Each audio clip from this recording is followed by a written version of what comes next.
When I was younger, I used to believe that honesty was the most important thing in a family. I thought that by sharing everything, every regret, every feeling, every thought, I was being open and wise. But growing old has taught me something different. At this age, I've learned that not everything we share brings closeness. Some truths once spoken don't heal. They hurt. Some feelings once revealed create distance instead of understanding. Now that I've reached this stage of life, I look back at the things I've said, the things I shouldn't have, and I realize that sometimes silence is not weakness. It's wisdom. It's protection. It's love. Today I want to share with you something deeply personal. Not from a book, not from a theory, but from the lessons that time, mistakes, and reflection have taught me. These are the 5 things elderly people should keep a secret from their family. I'm not saying we should hide who we are or pretend everything is fine. I'm saying that some truths are too heavy to hand over to the ones we love. I've learned that the older we get, the more we must learn the art of peaceful silence. Not silence of fear, but silence of kindness. The first thing that should be kept private from your family is your past regrets and mistakes. When I was around 60, my daughter was going through a difficult period in her marriage. I saw her pain, and I wanted to comfort her. So one evening, while she was crying over a cup of tea, I told her about my own regrets. How I had once hurt her mother when we were young, how I made choices that I still wish I could undo. I thought that sharing my pain would make her feel understood. I thought it would show her that no one's perfect and that time heals everything. But the next morning, she looked at me differently. Her eyes were softer but distant, almost as if something pure between us had changed. I realized that I had shifted my burden onto her. I had handed her an image of me she never needed to carry. That's the thing about past regrets and mistakes. We think confessing them will make us lighter, but sometimes it just transfers the weight to someone else. Our children, no matter how old they are, still see us as their foundation, their safe ground. When we reveal certain regrets, betrayals, failures, lost chances, they start questioning not just our past, but the stability of their own story. It doesn't mean we should never talk about our past, but we should choose carefully why we are sharing it. Are we doing it to help them or to ease ourselves? If the answer leans toward our own relief, maybe it's better left unspoken. I've seen many elderly friends do this, confessing things to their children late in life trying to clear their conscience. One friend of mine told his son about a long-ago affair, thinking honesty would bring peace before death. Instead, it shattered the image his son had of his parents' love. The son couldn't look at his mother the same way anymore. What was once just a faded memory became a living wound for the next generation. We all have regrets, maybe things we didn't say, opportunities we missed, people we hurt. But those regrets belong to our personal journey. They are lessons meant for us to carry, not burdens for our children to bear. There's a kind of grace in holding them quietly, transforming them into wisdom, and passing on only the lesson, not the pain. So when the urge comes to reveal an old secret, I remind myself, our families don't need to know everything we've done.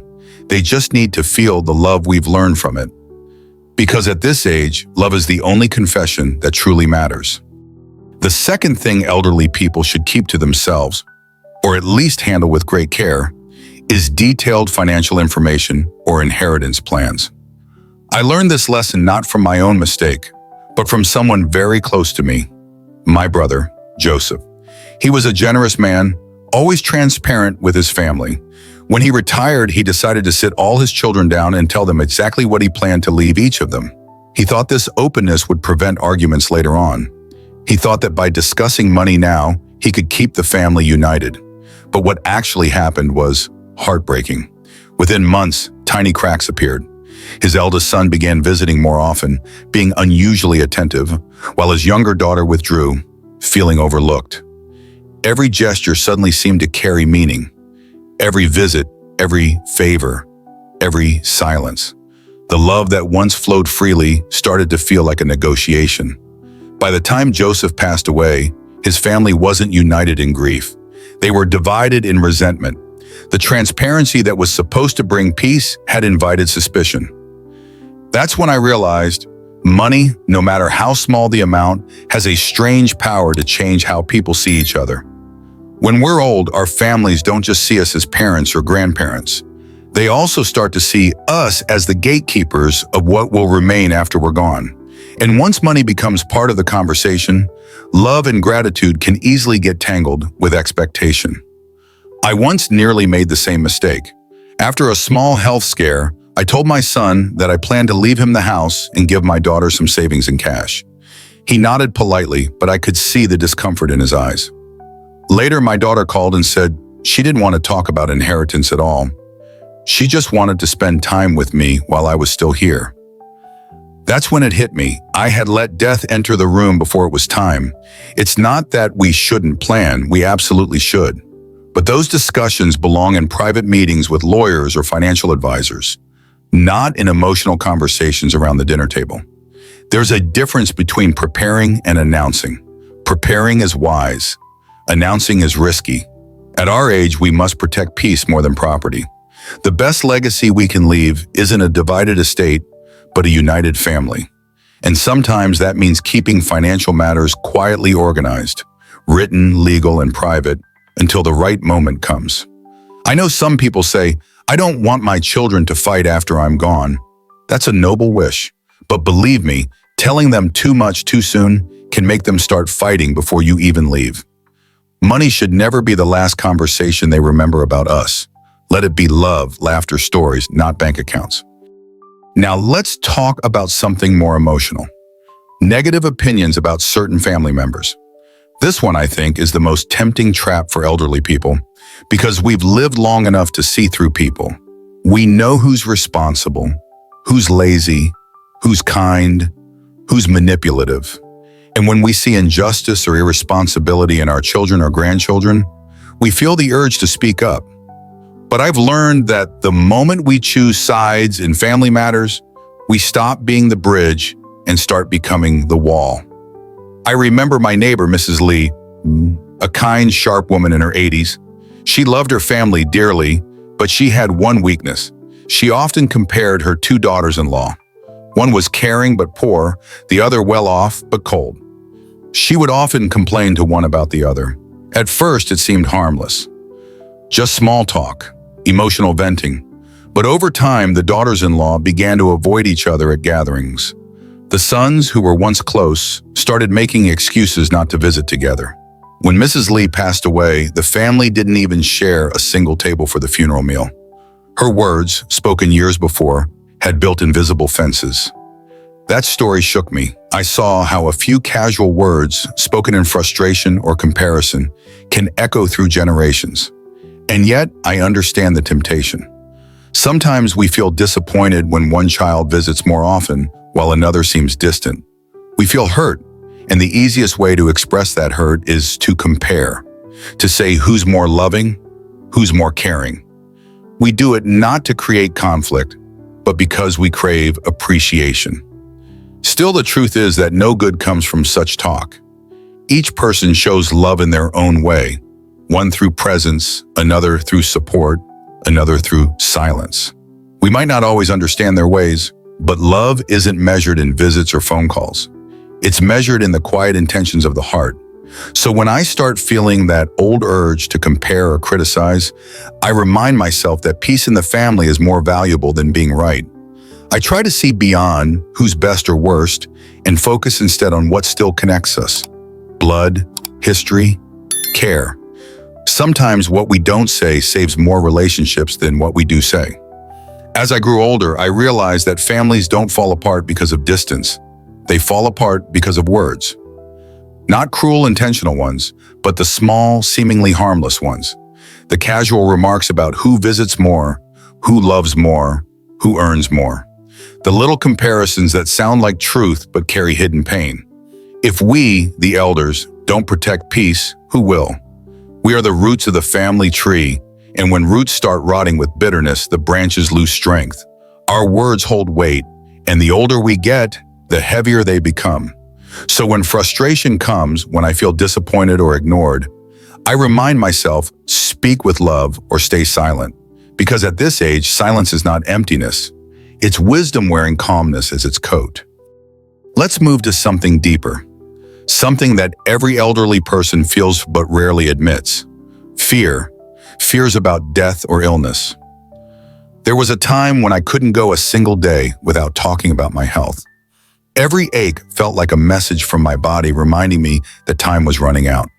I'd tell my son, "I don't think I have much longer," or call my daughter late at night to describe some new pain in my chest. I wasn't doing it to frighten them. I was afraid, and I wanted comfort. But what I didn't realize was that my words, repeated again and again, were quietly planting fear inside them too. My daughter once told me, very gently, "Dad, when you talk about dying every day, it feels like you're already leaving us, little by little." That sentence stopped me cold. I had been so focused on my own fear that I hadn't seen the fear I was creating in them.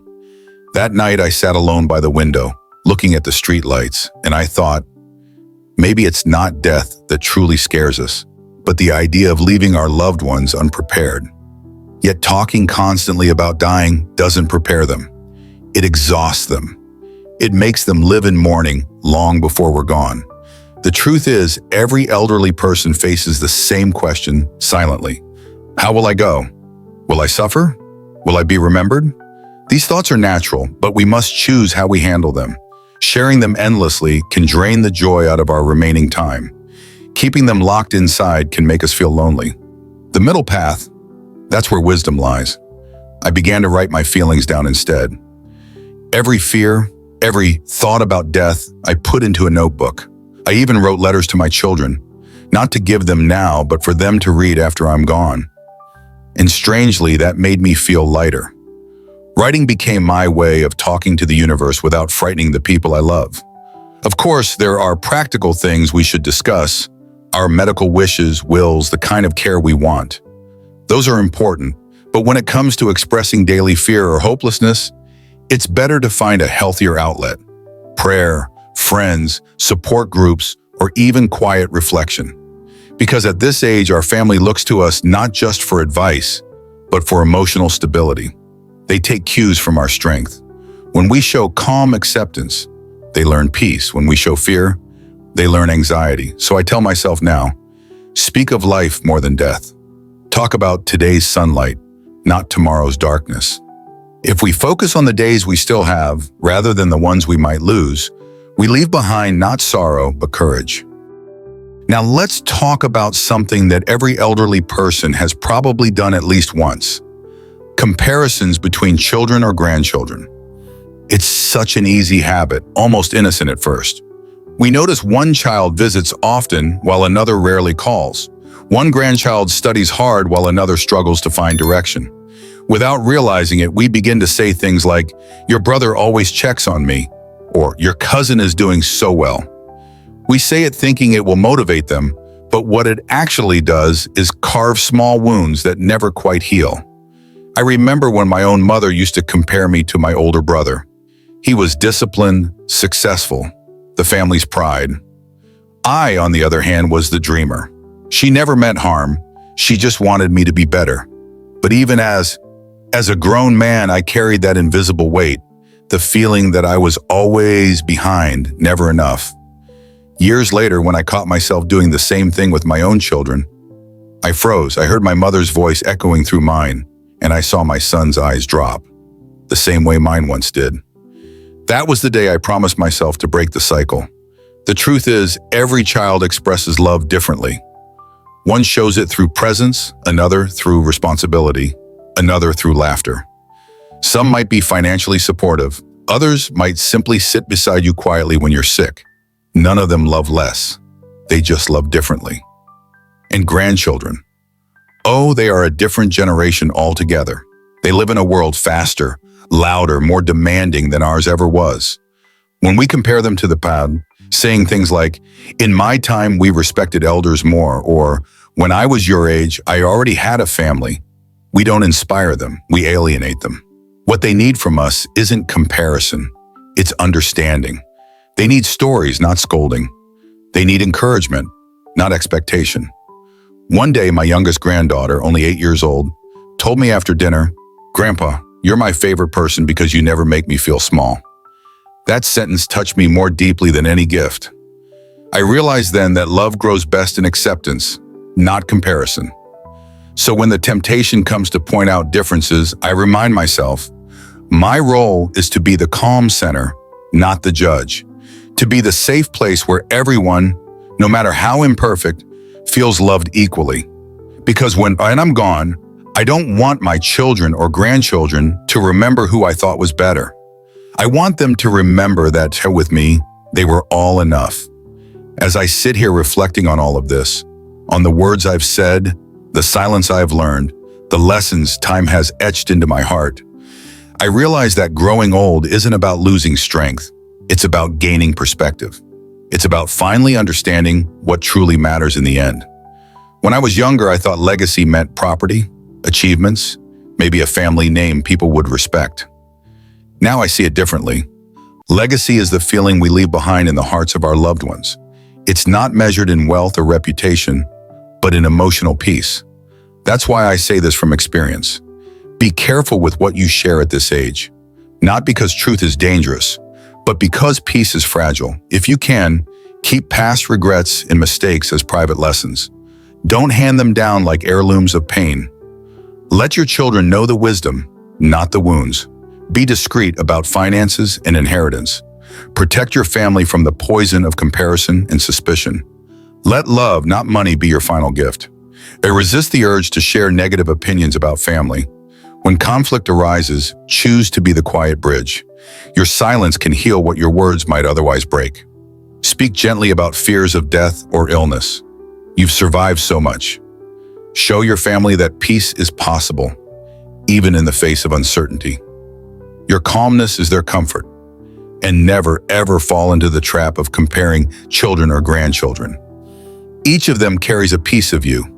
Love them for who they are, not who you wish they were. If I could go back and talk to my younger self, I'd say, you don't have to say everything that's true. You just have to say what's kind. At this age, truth without kindness is a storm. Kindness without truth is sunlight. Choose the sunlight, because the older we get, the more we realize people won't remember every word we said, but they will always remember how they felt when we spoke. So if you take one thing from this conversation, let it be this. Peace is more precious than being right. Silence is not emptiness. It's love in its gentlest form. I truly regret saying certain things when I was younger. Things that created distance when I wanted closeness. Things that burdened when I meant to comfort. But regret has its purpose. It teaches us what to protect now. And now, at this age, I choose to protect peace. So to all my fellow elders listening, hold your wisdom softly, speak your love clearly, and keep certain things sacred. The best parting gift we can give our families is not our honesty in every detail, but our serenity in every moment. When our voices are gone, they'll remember the tone more than the words. And let that tone be gentle, loving, and wise. Because in the end, silence used with love speaks louder than anything we could ever say.